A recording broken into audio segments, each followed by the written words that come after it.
this morning. My daughter nearly was washed away, and my son grabbed her and saved her by her hair. Stories of heartbreak and survival in Texas as the death toll from those devastating floods rise. Now questions mount about whether more lives could have been spared. And is momentum growing for a ceasefire deal in Gaza, the latest from both sides of the negotiations? And the Trump administration faces a right-wing revolt as the Justice Department closes the book on the case of Jeffrey Epstein. It's 6 a.m. here on the East Coast, but here's a live look at San Antonio, Texas, in the region that everybody has been thinking about this week after the tragedy of those floods. Good morning, everybody. I want to thank you for waking up with me. I'm Audie Cornish, and here's where we begin. With more than 100 lives lost and dozens of people still missing, including 10 young summer campers. And even though the skies are clearing in central Texas, the flood threat remains. Now, there are questions about whether more could have been done to prevent this once-in-a-generation disaster. I think everyone in Kerrville, everyone in Kerr County wishes to God we'd had some way to warn them.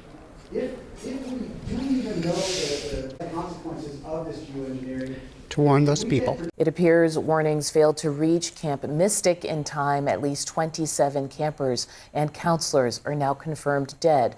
10 other children and a counselor remain missing.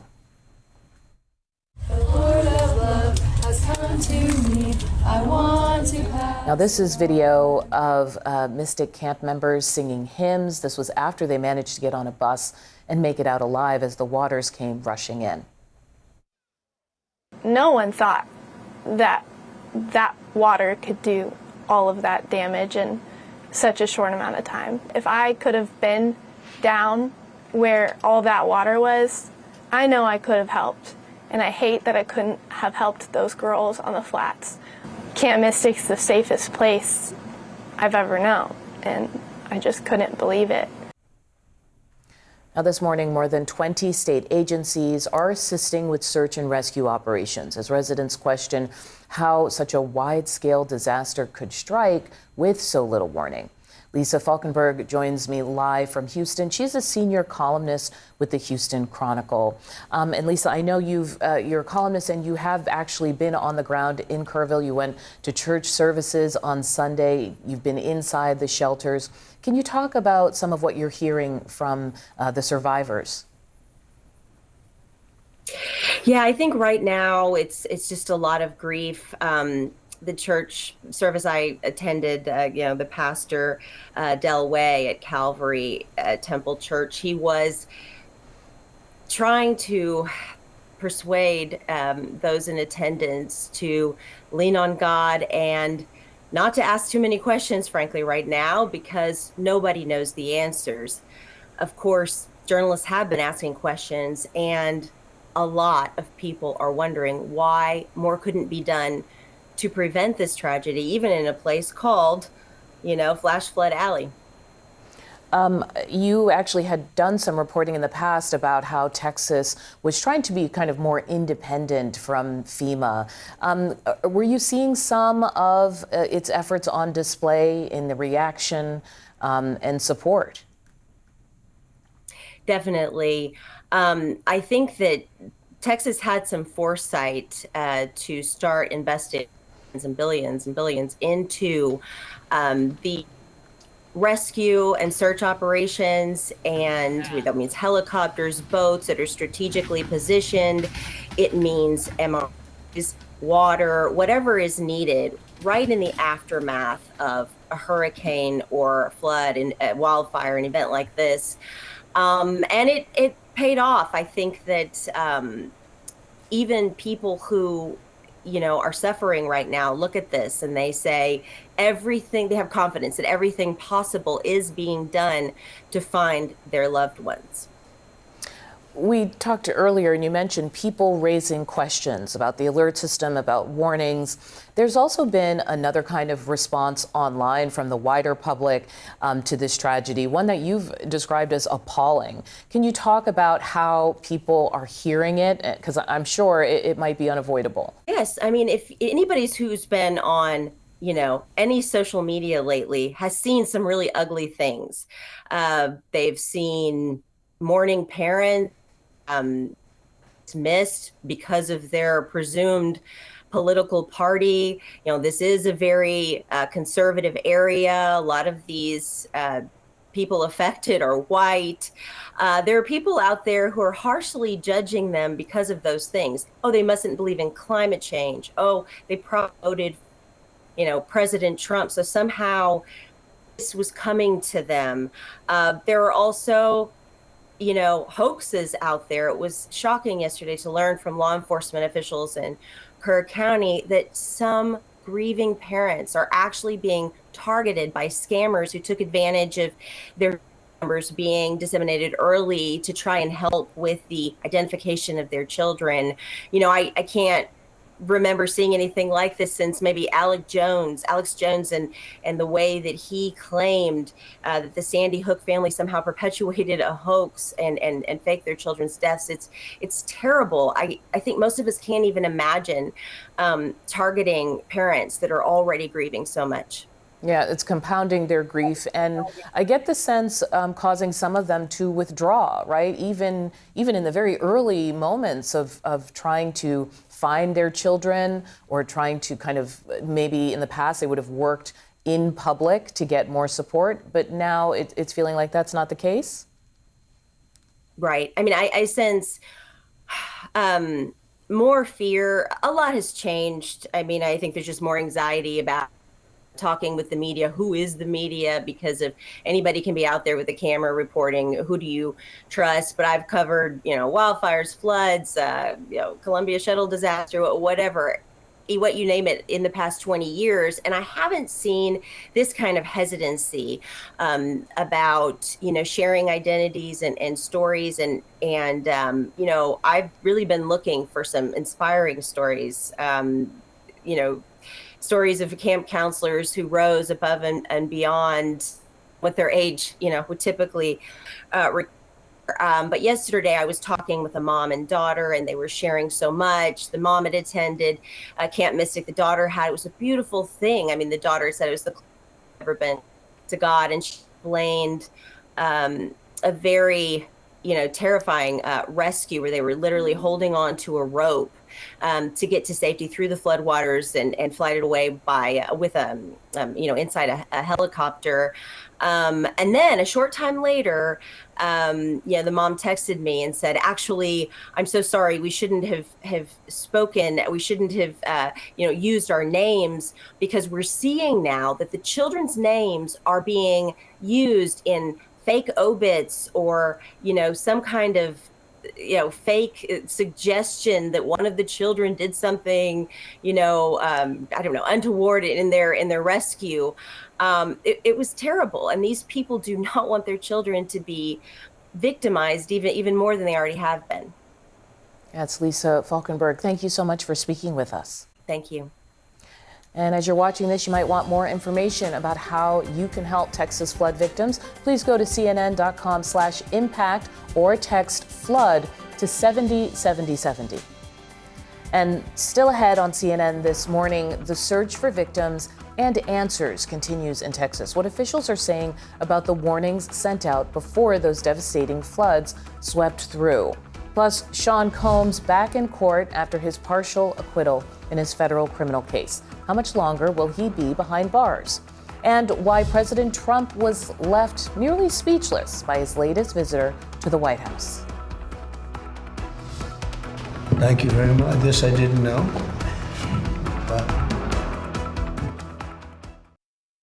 I'm CNN tech reporter Claire Duffy. This week on the podcast, Terms of Service. The music industry is yet another place where AI is changing the game. AI tools are poised to transform the way music gets written, recorded, and produced, and artists have mixed feelings about it. I talked to Harvey Mason Jr. He's the CEO of the Recording Academy and the Grammy Awards. When I started seeing it make whole tracks and whole songs with singers and vocals and arrangements, it freaked me out. I really had to stop in my tracks and say, what does this mean? Listen to CNN's Terms of Service with me, Claire Duffy, wherever you get your podcasts, or watch it on Spotify. The Trump administration's approach to emergency management is under scrutiny after the Texas floods. Cuts to FEMA and a shift towards states handling disaster relief efforts has left some communities wondering who's really in charge. Now, all this as the National Weather Service faces questions about whether it should have sounded the alarm sooner. It's clear that one thing that could help in the future, it would seem, no matter what other redundancies we have, are sirens that could blast very loudly. And if the cities can't afford to do it, then we'll step in the state. Democratic Senate Minority Leader Chuck Schumer sent a letter to the agency's Inspector General to determine if any of the recent staffing reductions contributed to the flooding fatalities. As search and rescue efforts continue, Texas Senator Ted Cruz is calling for a combo of caution and patience. I think this is not a time for partisan finger pointing and attacks. Now, after we come through search and rescue, after we come through the process of rebuilding, there will naturally be a period of retrospection. Joining me now in the group chat, Evan McMurris, Santoro national political reporter at Notice, Ashley Davis, former George W. Bush White House official and Democratic strategist, Chuck Rocha. And Chuck, I want to start with you because you're always, talking about being from Texas. Right. And I can't imagine, I don't know if you're hearing from family or how you're thinking about it.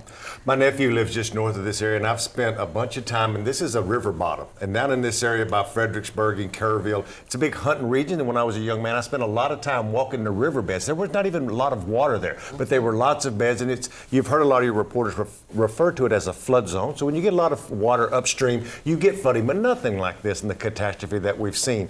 And everybody always looks back of like, what can we do? And partisans like me and others, we like to throw mud at each other and say, it's your fault. But there's real things at risk here and things that I think could have been done. And I think there'll be a reckoning when it's over because of the mass loss of children. When we talk about children, there's a whole nother level. All of us have children. Yeah. We think about that. And the one piece I would say is there was some reporting in the New York Times. There's definitely been some vacancies in some of these departments. But I was thinking this morning driving in, if you take a little girl or a little boy in my neighborhood, within minutes, I get an Amber Alert and this thing goes crazy. Yeah. Remember when your phone, when you land somewhere and you have that? Why can't we develop something like that for these kind of instances where no matter what you're doing? In fairness, there is a system in place. People were talking about the lack of cell service in this particular area and things like that. But to your point about the mudslinging, is that happening too soon? Ashley, I want to bring you in on that. Yeah, I was watching this, and listen, there's been so much conversations about FEMA and federal response in general. I'm a big believer that the states should have a lot of power over their states. But right now what you're having, and I lived through the Katrina days, is you have the state and local, like towns, and then you have the state, and then you have the federal government. The thing about what Schumer said, which I just was surprised, it was a little early. There's going to be investigations into this just because of the horrible loss, and I just can't imagine what they are dealing with. But the difference between what Chuck Schumer did and Leader Jeffries came out and just said, let's just have a pause and let's grieve right now. Yeah. And let's not make this political. And it's just too devastating. So our colleague Stephen Collinson at CNN was writing as people in Texas demand answers, and he was saying victims deserve accountability untainted by politics. It's important to understand what went wrong in order to save lives in the future, but it's increasingly rare in an age of partisan media on the right and left for activists to wait. Can you talk about kind of what you're seeing, Evan? I think one of the main problems here is we don't know what conversation that we're trying to have, right? I've covered a bunch of these disasters before in the past, and when you go to one of these disaster sites, everybody there wants to help each other, and they want to know what happened, and they want to know how not to happen again, right? In this conversation, is that the conversation that we're trying to have? Are we having a conversation about preventing this, or about learning about the sort of large climate issues that may have caused it, things like that? No, we want to talk about which partisan side is doing better than the other partisan side. And both sides, by the way, are doing this. So this idea of who's slinging my where and who's doing this and who's doing that, there is a huge movement of people who jump onto everything and try to make it into some kind of political lens immediately. It's very different than talking about doing actual journalism of what things didn't happen, who who weren't where they were supposed to be, who didn't have the money that they needed to have. This is exactly what reporters are supposed to do. Yeah. And the problem is what happens now is that folks who actually just don't actually care about the answer, but care about their side looking good or the other side looking bad, they jump in and they sort of take over the conversation. Okay. And that's what happens. We are going to be talking about more of this today because there are a lot more questions on the ground that people are asking about what has happened here. Another flood disaster, this time in North Carolina. We're going to tell you more about the devastation that came after a tropical storm rolled through. And the on-again, off-again ceasefire talks between Israel and Gaza are back on again. Is there a possibility of a breakthrough? And good morning to everybody waking up in Dallas.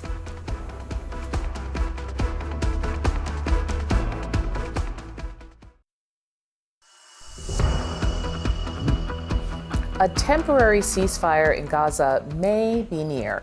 Israel and Hamas have now engaged in 2 days of indirect negotiations in Doha. The goal is a permanent ceasefire and a hostage release deal within 60 days. Israeli Prime Minister Benjamin Netanyahu is in Washington during a sit-down with President Trump yesterday. Trump was asked if a two-state solution for the Palestinian people is on the table, and then he deferred to Netanyahu.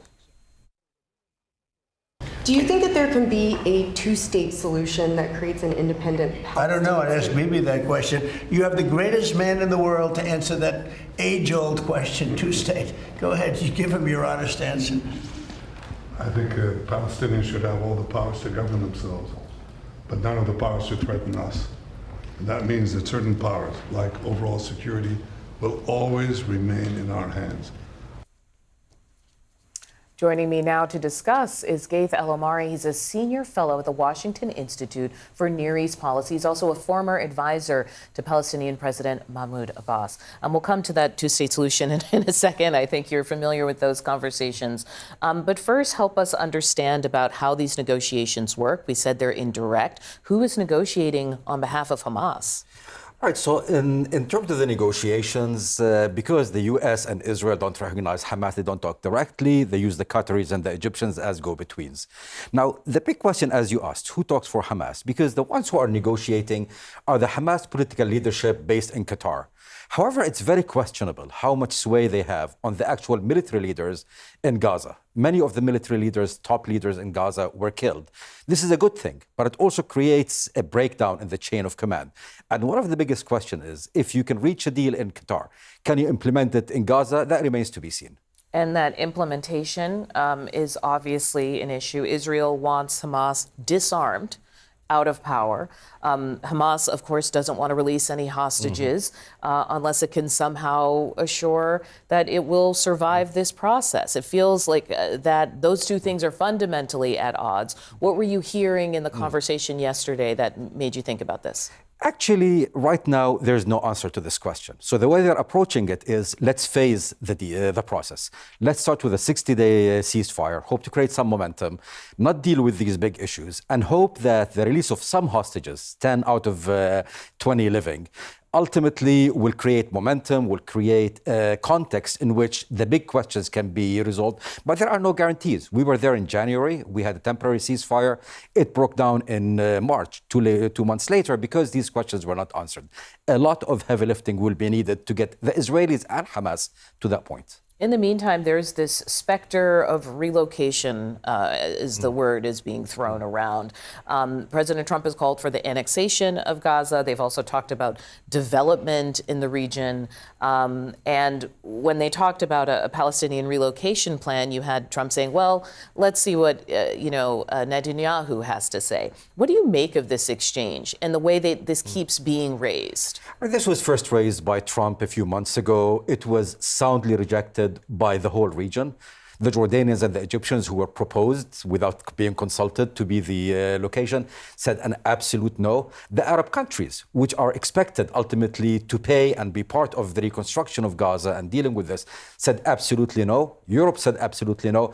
So it's interesting to talk about it in the White House, but it has no real resonance in real life. What are you going to be listening for in the next week or two? First of all, signs of is there a breakthrough in this first phase of the talk of the ceasefire? Yeah. But more importantly, what is the region hearing? The Saudi defense minister was in the White House last week. How are the Saudis going to respond? Are the Egyptians? So the way the region approaches this, I think, will be key in terms of not only can we have a breakthrough in this first phase, but can we then move to the next and much more important and maybe much more difficult phase of the negotiations. Okay.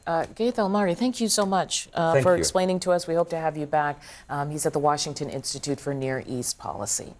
All right, ahead on CNN this morning, dozens still missing and feared dead in Texas as more victims ask why evacuation orders were not issued before the deadly flooding. And wait until you hear who just got nominated for a Nobel Peace Prize, President Trump.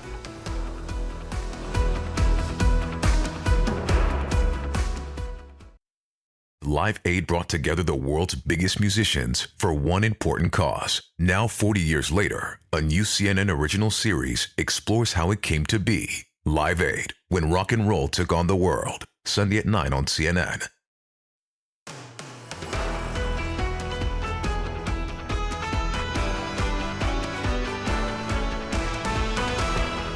Good morning, everybody. I'm Audie Cornish. Thank you for waking up with us on CNN this morning. It is now 6:33 here on the East Coast, and here's what's happening right now. Later today, we're going to hear from officials in Texas as the search for flood victims continues. The death toll now stands at more than 100, with 10 campers and their counselor still missing. And in just a few hours, President Trump will assemble his cabinet at the White House. This will be the 6th full cabinet meeting for the president since January.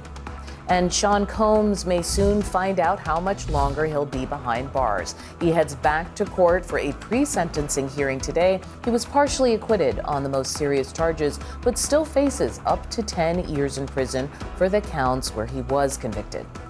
And turning back now to this top story, the unfolding devastation that we're seeing in Central Texas. As we said, more than 100 people killed, and Camp Mystic accounts for at least 27 of them. This includes campers and counselors at the all-girls camp located on the banks of the Guadalupe River. Officials are facing questions over evacuation orders in the hours leading up to the disaster. There's been the other question, and I'll just give this one out. Evacuations. Well, why don't we evacuate? Well, evacuation is a delicate balance, because if you evacuate too late, you then risk putting buses, or cars or vehicles or campers on roads into low water areas trying to get them out, which then can make it even more challenging because these flash floods happen very quickly. Joining us now is CNN's Pam Brown. She's been on the ground in Kerr County. Good morning, Pam. Can you talk about where you are right now and what you've been reporting on?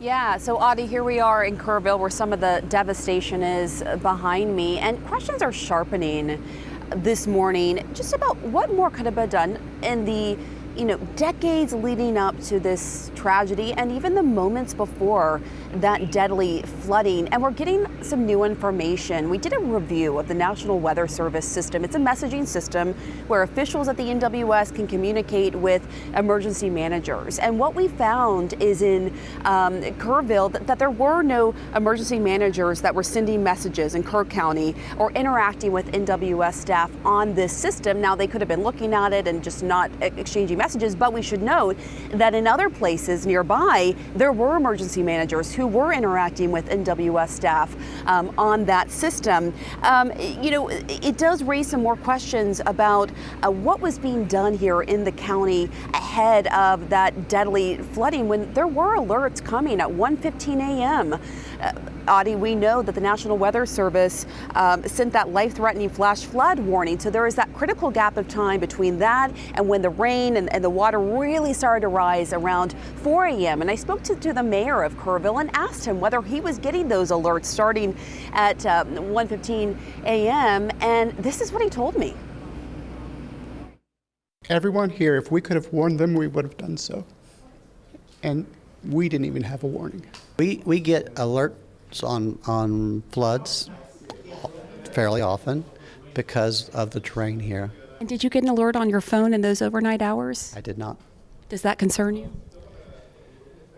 Yes.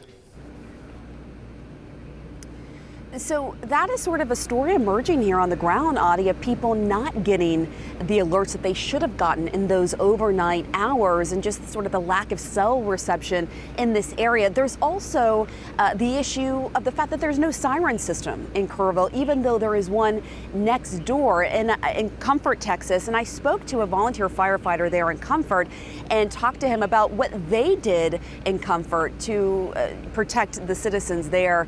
And he said the combination of the siren system and the mandatory evacuation saved lives. Here's what he told me. To my knowledge, we had no fatalities in the Comfort area, but we were finding bodies that had come. We're like 20 miles from Mystic Camp. Mystic. And so there were actually bodies flowing this far and further downstream. What do you attribute to the fact that there was no loss of life here in Comfort? You know, do you think it was because you all evacuated and the sirens went off? Correct. At least that's my opinion, yes. And so he said that siren system they have there in Comfort can be triggered by officials if the water starts to rise. They look at the river gauges to decide that, and he says it'll wake anyone up. He says they're very, very loud. Here where I am in Kerrville, over the years there have been discussion about installing a similar siren system, but those efforts failed over the years due to cost issues and worries about false alarms. But the mayor I spoke to, Audie, told me after what they've just been through here, he's going to do everything they can to install a similar system here. That's CNN's Pam Brown in Kerrville. Pam, we're going to be following your reporting throughout the day. Thanks for sharing with us. Now, back here in Washington, President Trump got something of a surprise during his meeting with Israeli Prime Minister Benjamin Netanyahu. He forged the Abraham Accords. He's forging peace as we speak, in one country and one region after the other. So I want to present to you, Mr. President, the letter I sent to the Nobel Prize Committee. It's nominating you for the Peace Prize, which is well deserved, and you should get it. Thank you very much. This I didn't know. Wow. Thank you very much. Thank you. Coming from you in particular, this is very meaningful. Thank you very much, Bibi. Now, this is something President Trump has often spoken about over the years as an honor he believes he's deserving of.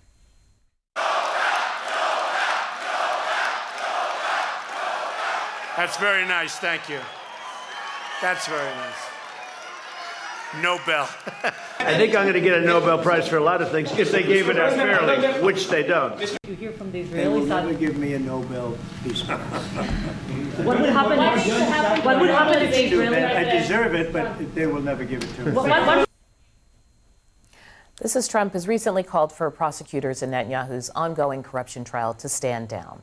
So is Netanyahu's presentation of that letter to the Nobel Committee a sincere gesture or a well-timed strategy? The group chat is back to talk about this. I don't know who wants to start, but I do know that ever since Obama got a Nobel Prize, I have heard Trump talking about it and heard criticism on the right about whether the committee, is on the up and up, so to speak. You're nodding. Well, no, it's just turned political. Obviously, I think Netanyahu is very smart to do this. I don't personally think there'll probably be a vote because I think that there's just too many polarizing conversations out there.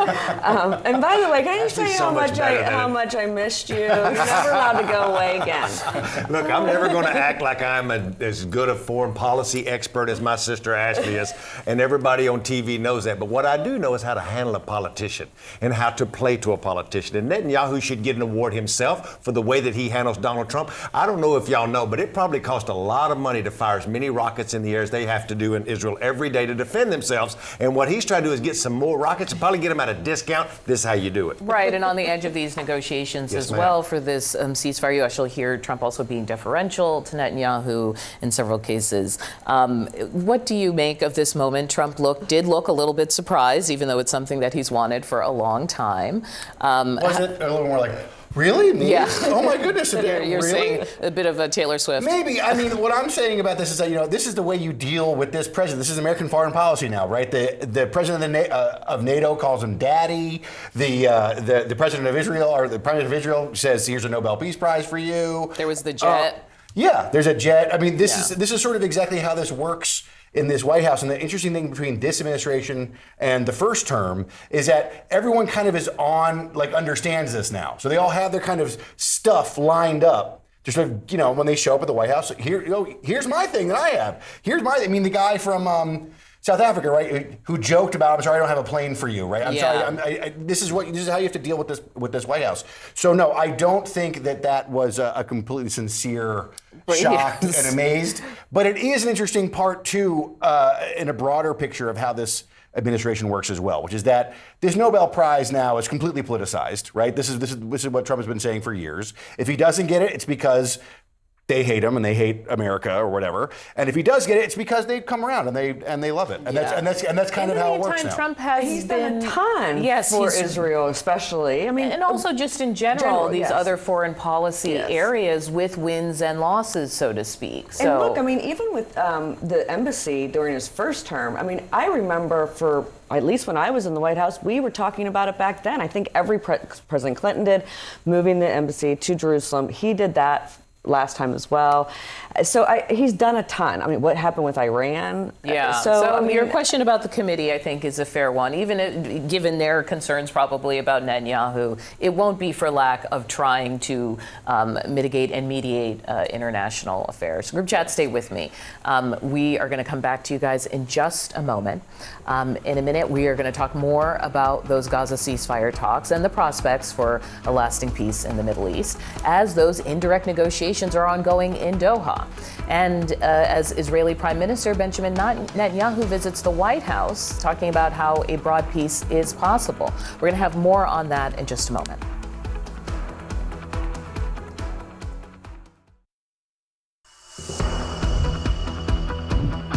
Okay, I want to talk more about those Gaza ceasefire talks and a prospect for a lasting peace in the Middle East.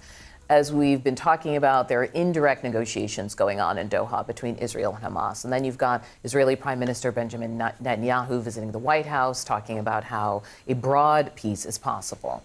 Now, back in Israel, far-right minister Itamar Ben-Gvir is calling for an immediate end to the ceasefire talks after the death of 5 Israeli soldiers in Gaza. And he released a statement saying, "We should not negotiate with those who kill our soldiers. They should be crushed to pieces, starved to death, and not resuscitated." Joining me now to discuss, former Israeli Consul General in New York, Alan Pincus. Good morning, Alan. Good morning, Audie. Good to be with you. So I want to come back to domestic politics in Israel in a moment. But first, I want to talk about whether this ceasefire round of talks feels different to you, and if so, why? Well, yes and no, and let me explain what I mean by that, Audie. Yes, in the sense that there's a high likelihood that a 60-day ceasefire and a partial exchange of hostages for an undisclosed number of Palestinian prisoners will take place. Yes, this is likely because Trump put his weight on this. In fact, since February, and then left it alone when he moved to Canada and Greenland and tariffs and what have you, came back to it, and now has an added lever of pressure on Mr. Netanyahu because he joined in the attack on Iran. Now we come to the no. This agreement supposedly, Audie, is supposed to include negotiations on a permanent ceasefire, on a permanent cessation of hostilities, and a post-war Gaza arrangement or political framework. I can't see that happening. These are incompatible ideas. There are a lot of questions about who's going to take care of humanitarian aid. What about Israeli withdrawal? Who's going to take over Gaza? And this goes to the heart of the definition that both sides have for what constitutes victory. Israel says evisceration, obliteration, annihilation of Hamas. Okay, that hasn't happened. Hamas is saying as long as we're being negotiated with and as long as we retain some kind of power, even residual power, we're good. Israel can't live with that, which is why I am sort of optimistic on the chances of a ceasefire, very pessimistic about its durability. You talked about the levers of pressure. When you look at domestic politics in Israel, what are the pressures on Netanyahu? I know there have been some families of hostages, for example, who have said, look, there needs to be a ceasefire. And then you have, of course, some hardliners who raise all the questions you're talking about. So what would push him closer to this process? Mass demonstrations. And that could only happen, and I say this cautiously, that could only happen, Audie, if there's no agreement. If for some reason there's no agreement to release the hostages, then public opinion will manifest itself in demonstrations. Look, you have to remember, Mr. Netanyahu is extraordinarily unpopular in Israel. You look at the polls consistently in the last 2 months, he didn't even get a bump after the war with Iran, which many people bought into the narrative that was extraordinarily successful. And people, wishfully thinking that maybe Trump had a point when he said we obliterated it. You did not obliterate it. There are a lot of questions that go unanswered about Iran's capabilities. So public opinion is very circumspect, is very suspect of Mr. Netanyahu for prolonging this war and for boasting this war with Iran as some kind of a distraction. In that context, no one, just one sentence, if I may. In that context, no one really understands, excuse the expression, what the hell did he go to Washington for? I mean, if you want to cease fire, you could sign it here. If you want to talk to the president, you could pick up the phone. What was the point of going to Washington if you're not going to announce a ceasefire, and you're probably, I say this with reservation, you're not going to get the president to commit to another attack on Iran in the foreseeable future. So I could see public opinion turning against Netanyahu even on this in the absence of a deal. I'm sorry to interrupt you. No, not at all, because this follows. I have a short time, but I want to ask, he did end up handing the president this Nobel Peace Prize nomination. I know you've been critical of Netanyahu in the past. What do you make of that moment? I mean, I'm out of W's to express my awe. Look, there's a certain fealty and sycophancy that is toxic. That's the case. Mr. Netanyahu, obviously, naturally, smartly, wanted to avoid what had happened to the presidents of Ukraine and South Africa, respectively, even to the Prime Minister of Canada, walking into this monarchical White House and being castigated, admonished, and diminished. So he did the right thing from his point of view, and he kissed the ring. Now, Mr. Netanyahu's recommendation to the Nobel Prize Committee carries less weight than yours or mine. Whether or not Mr. Trump deserves a peace prize, a Nobel Peace Prize, for what? For Ukraine? For Gaza? For what? There's Pakistan and India. I mean, look, this has become ridiculous since Barack Obama got a peace prize for doing nothing, just on the basis of we hope he'll do something. So I understand why Trump wants this, and I understand why Mr. Netanyahu, out of sheer sycophancy, wanted to present him with one. I don't think that's serious. Alam Pinkas, former Israeli Consul General in New York. Thank you so much. Thank you, ma'am. And before we go, an update on a pledge you heard from the Trump administration. New information on the case of convicted sex offender Jeffrey Epstein is here. Sort of. A Justice Department memo just released reveals Epstein had no list of clients. Now, this contradicts past statements by Attorney General Pam Bondi, who spoke on an alleged list. And this new memo also revealed that Epstein died by suicide while in custody and that there is no evidence he was murdered. That is not stopping those who have been raising a lot of questions and theories about this case in recent years. The group chat is back. The reason why I think we're looking at this as significant is because this Justice Department under Bondi, it's all been about get in line. If you weren't on board with what Trump wants and what the administration is interested in, it was like get out. And all of a sudden you have this moment where you don't have what would have been in line with what Bondi and the things she was saying going into office. Does that make sense? Ashley, you're looking at me. Like 1 minute they're handing out binders, and the next minute they're like, well, actually, here's a memo that says there's nothing. This is just something to my core I really don't care about. So I just don't, it's Fair. hard for me to we need like to give you guys even- just like thumbs up, thumbs down, paddles maybe. But I mean, no, I just think that there's so many conspiracy theories out there about not only this, but how JFK was killed. And the more people talk about, especially on the online world that we talk about, and the more conspiracy theories, they think it's a lot worse than it is. I have no idea if there's a list. None of us do. Obviously, there's people on both sides of the aisle that were caught up with him. But at the end of the day, I think about what's happening in Texas right now, and these conversations are just hard. Well, I'll say this. This has been a huge fueling of the MAGA movement, is this conspiracy theory world. And if you were going to script a way to continue the Epstein story on into infinitum, there would be no better way than to have the Attorney General who just comes in, Trump brings her in, I've got the secrets, here they are. Then the influencers come out and they look at these binders, there's nothing in here. And then suddenly they say there's nothing in there. Like, I don't know the answer, obviously, to this. I think that there's been a lot of speculation that has been kind of very irresponsible in this case, like a lot of it. Yeah. But in the case of how this is actually rolled out, it's one of those moments where this is the challenge of being Attorney General versus talking about being Attorney General is so different. And now she is Attorney General, and these things are very serious. You're talking about actually, what files do you have? What did the FBI do wrong? You're making actual serious allegations you have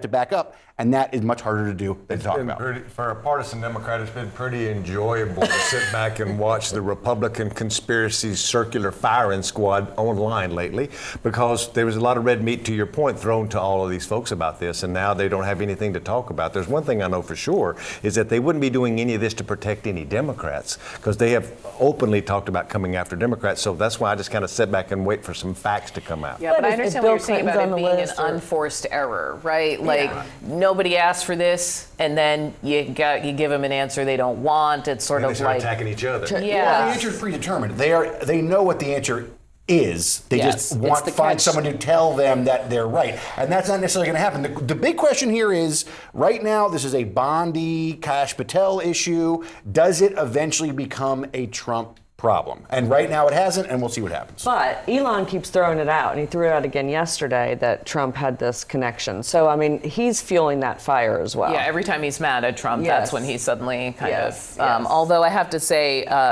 Twitter and the Twitterati and sort of the X world was also a center part of fueling this conversation. Absolutely. And having the files and not having the files. So for them, I'm stealing that. You're stealing Twitter. I don't know. The rump state of the Twitterati is what I call them. We just have like a minute left. Lightning round on what you're going to be watching for in the next day. So in today's Notice newsletter, we report on my colleague Margaret Manto found that DHS under RFK Jr. is actually asking for 2 new vaccines to be made. Very quietly, no one's really talking about it. The scientists she talked to were like, please don't talk about this too much. So I'm going to be following that story and see what happens with that. Check that out, everybody. Hurricane season in Florida. They built a temporary prison in the middle of the Everglades. This is not going to go good during hurricane season. I'm watching the weather. Yeah, there were some rumors about the environment doing that work. Yes. I hope it doesn't happen. I'm on vacation. But tariffs.